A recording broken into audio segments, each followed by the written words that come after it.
Taphataan garee biyyaalessaa Itoophiyaa abdii egereetii jedhamee tasa du'e. Bakka guddaa gaha jedhamee iddoo abdatamaa kan ture taphataan garee kubbaa miilaa garee biyyaalessaa Itoophiyaa Lellinyaa Zanaa tasa du'aan boqote.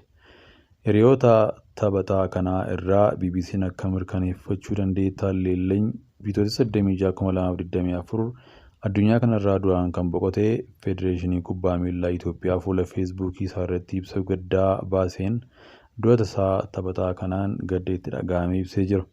Magaalaa Arbaa Minch bakka addaa Ilmaas Safar jedhamuun beekamutti dhalatee kan guddate Lellinyaa Zanaa taphataa Pirimeer Liigii Itoophiyaa abdii garee biyyaalessaa ta'ee ture.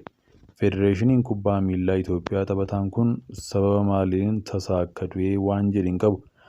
Lellinyaa Zanaa irra deddeebiin garee biyyaalessaa keenyaaf filatamee tajaajila kennaa kan jiruu fi yeroo ammaa kanas taphattoota ga'umsa gaarii agarsiisaa jiran keessaa taphataa eeramu ture jedha ibsi Federeeshinichaa. Taphataan garee biyyaalessaa Itoophiyaa kun bakka guddaa gaha jedhamee hedduu abdatamaa ture. Kilabiin kubbaa miilaa magaalaa Bahar Daar akka ibsetti Lellinyaa Zanaa sababa miidhamaatiin garee isaarraa adda bahee boqonnaatiif gara Arbaa Minch deeme. Dursaan garee magaalaa Bahar Daar Henook Habtee aangawoonni kilabichaa fi taphattoonni tasa du'aa Lellinyi gadduu isaanii BBC'tti himee jira. Sababa miidhamaatiin boqonnaa waan isa barbaachisuuf gara Arbaa Minch deemee wiixata Bitootessa 25/2024 Finfinnee dhufee wal'aansa argatee deebi'e.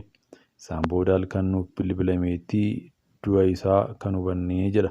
Dursaan garee kun itti dabaluun taphattootni fi aangawoonni Bahar Daar du'a taphataa kanaan naasuu guddaa keessa jiraachuu BBC'tti himee jira. Waldaan Aksiyoona Pirimeer Liigii Itoophiyaa, kilabiin kubbaa miilaa magaalaa Arbaa Minch, Ministeerri Aadaa fi Ispoortiitti kanneen biroo du'a taphataa kanaan gadda isaaniitti dhaga'ame ibsanii jiru. Deeggartoonni kubbaa miilaa dandeettii Lellinyi dinqisiifatan baay'eenis miidiyaa hawaasaa irratti duuti taphataa kanaa kubbaa miilaa biyyattiidhaaf gahee baachuu danda'u dhabsiise jechuudhaan gadda isaanii ibsachaa jiru. Arbaa Minchitti dhalatee kan guddate Lellinyaa Zanaa waggoota lamaan darbaniif magaalaa Bahar Daariif taphatee jira. Taphataa sarara ittisaa gara gidduu kan ta'e Lellinyi magaalaa Bahar Daar duraa magaalaa hawaasaaf Maqalee Sabaa Indartaatiif taphatee jira. Dhiyeenyaa akkaataa amantaa Ortodoksiitiin gaa'ela kan dhaabbate Lellinyi Itoophiyaa keessaa ba'ee kubbaa miilaa taphachuu akka barbaadu fedhii akka qabu dubbachaa ture. Namni hiriyaa dhiyoo taphataa akkanaa ta'ee Lellinyi maatii isaatiif humnaa ol nama quuqamuu kana godheera jedhee kan gaheera hin jenne ture jechuun BBC'tti dubbate. Hawwii guddaa qaba ture. Torban tokko dura gaa'ela waan godhateef baga gammadde jechuuf bilbileefiin ture. Miidhama isaarraa damdamatee Dirree Dawaatti akka wal arginu waliin dubbannee ture. Nama deeggartoonni garichaa jaallatan ture. Dursaan garee magaalaa Bahar Daar Henook akkuma kanaa Lellinyi nama amala gaarii qabu nama bataskaanaatii jedhe. Henook itti dabaluun kilabichaafis ta'ee biyyaaf taphataa kubbaa miilaa baay'ee abdatamu akka ture dubbata.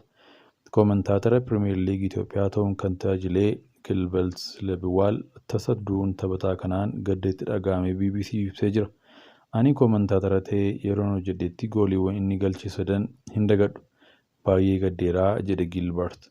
Sirna awwaalchaa Lellinyaa Zanaa roobii gaafa 27/2024 magaalaa Arbaa Minchitti gaggeeffamee jira. Marii ijoo Itoophiyaan qondaaltota IMF waliin taasisaa jirturraa maal eegna? Qondaalonni dhaabbata maallaqaa addunyaa IMF torban duraa Finfinnee seenan ammallee aangawoota Itoophiyaa waliin marii itti fufanii jiru.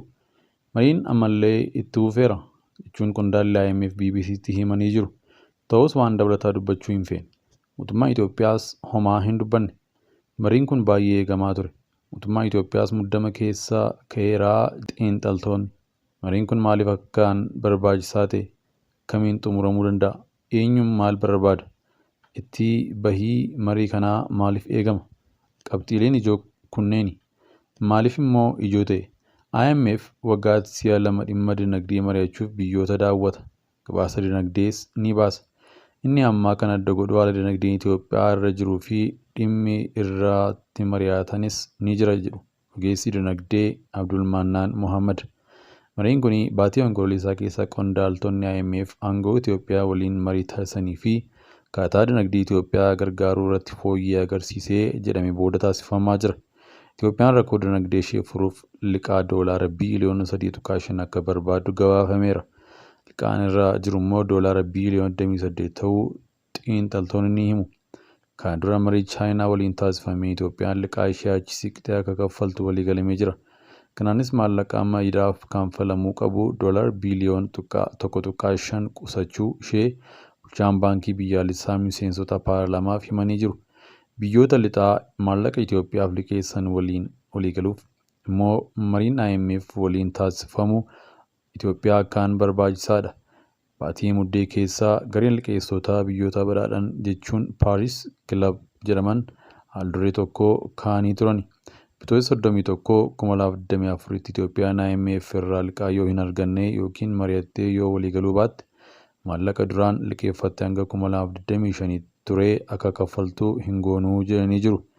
Marii kana xumurree waliigaltee wayiirra yoo hin geenye biyyoonni Paaris Kilab waliigaltee duraan turan idaa kaffaluu qabdu jedhu xiinxalaan dubbifne. Kana jechuun Itoophiyaan liqaa ishee achi siqtee kaffaluuf waliigalteen IMF waliin taasiftu akkaan ishee barbaachisaa jechuudha. Biyyoonni kun liqaa Itoophiyaa irraa qaban yeroo itti kaffalamuu yoo achi butan Itoophiyaaf aara galfiidha jedhu xiinxalaan dinagdee BBC'tti dubbatani. Dirqama waliigaluu qabdu jechuun isaanii immoo Itoophiyaaf muddamadha jedhu Abdul Mannaan. Kun immoo mootummaa Itoophiyaaf mataa bu'uudha. Tokkoffaa idaa kaffaluuf maddii maallaqaa si barbaachisa. Lammaffaa idaa ala kaffaluuf sharafni alaa si barbaachisa. Sababa kanaaf bajetaa biyya keessaarraa dhiibbaa qaba. Sharafa alaa keenya irrattis dhiibbaa qaba jechuudha. Gama kaaniin Itoophiyaa baatii muddee keessa kaffaltii dhalaa yuuroo boondii irra jiru kaffaluu dhabuun biyya Itoophiyaa sadaffaa liqaa kaffaluu dhabdee taatee jirti. Mootummaan garuu kaffaluu hin dadhabne. Hunda erga takkaa kaffaluu yaanneetii malee jedhee ture. Itoophiyaa fi IMF eenyutu maal barbaada? Waraana waggaa 2 ture irraa kan bayyaannataa jirtu Itoophiyaan dinagdee ishee dammaqsuuf maallaqa liqeeffachuu barbaaddi. IMF akka beeksisetti Itoophiyaan hanqina nyaataa, deeggarsa namoomaa, ijaarsa waraanaa boodaa, qaala'insa jireenyaa olaanaa fi ajandaa dinagdee qopheessitee tumsuuf maallaqa feeti. IMF Itoophiyaaf maallaqa liqeessuu dura haalduree biyyattiin akka guutuu qabdu irraa eeguu ni jira. IMF haalduree guutuu qabnu nurraa eeguu jira. Nu immoo IMF irraa maallaqa barbaanna. Wanti lamaan keenya gidduu jiru kana. IMF mootummaan Itoophiyaa maal barbaadaa gaaffii jedhuuf hamma maallaqa gaafatamu irratti hundaa jedhu Abdul Mannaan. Waggoota 4 dura IMF Itoophiyaaf yeroo doolaara biiliyoona 2.9 liqaa kennuuf jedhetti turetti haaldureewwan danuu lafa kaa'ee ture. Dhaabbileen misoomaa mootummaa riifoormii gochuu, sirna maallaqaa riifoormii tolchuu, sharafa maallaqaa alaa sirreessuu, baajata baalaansii madaallii tolchuu kanneen jedhan turan jedhu. Haa ta'u malee mariin adeemsi liqaa kun sababa waraana kaaba Itoophiyaan gufate osoo hin milkaa'in hafe. Dhimmoonni kana duraa ka'an ammas deebi'anii ka'uun isaanii nafuu jedhu xiinxalaan kun. Gama kaaniin IMF yaaddoo ibsatus qaba. Itoophiyaa keessa haalli jiru keessumaa sababii mirga namoomaa fi rakkoon nageenyaa furmaata dhabee isa yaaddessa. Dubbii himtuun IMF Juulii Koozaak rakkoo nageenyaa naannoo Amaaraa fi Oromiyaa keessa jiruun nama jeequuf yaaddessaadha jedhanii torban muraasa dura ibsanii jiru. Rakkooleen nageenyaa naannolee lamaan karaa nagaa furamuu qabu jechuun yaaddoo Ameerikaan ibsatte akka hubatan ibsan. Abdul Mannaan biyyattii keessaa tasgabbii dhabuun jiru ilaalcha keessa galchumoo hin galchan kan jedhu tarii akka kanaa duraa guddatee mul'atuu dhabuu mala. Ta'us ammas kaasuun isaanii hin hafuu jechuun yaada isaanii ni ibsu. Dhimma mata dhukkubbii ta'e waggoota dheeraa duras eegalee IMF dabalatee dhaabbileen faayinaansii addunyaa biroon Itoophiyaan humna birrii laaffisuu devaluation akka gootuu gorsu. Marii qondaalonni IMF aangawoota Itoophiyaa waliin taasisan irratti hamma sharafa birrii fi sharafa alaa baankiif gabaa seeraa alaa gidduu jiru akka sirreessu gaafatu malu. Marii kana irratti dhimmoota baay'ee irratti waliigaluu waan rakkatan miti jedhu xiinxalaan. Haa ta'u malee dhimmoota marii kana irratti kaan keessaa dhimmi falmisiisaa fi waliigaluu irratti rakkoo ta'uu danda'u dhimma sharafa maallaqaa alaatii jedhu. amma mata dhukkubbii jabaa kan ta'e sharafa maallaqa alaa dhimma sirreessuudha. Mootummaan Itoophiyaa sirreessuufis sirreessuu dhabuufis rakkateera.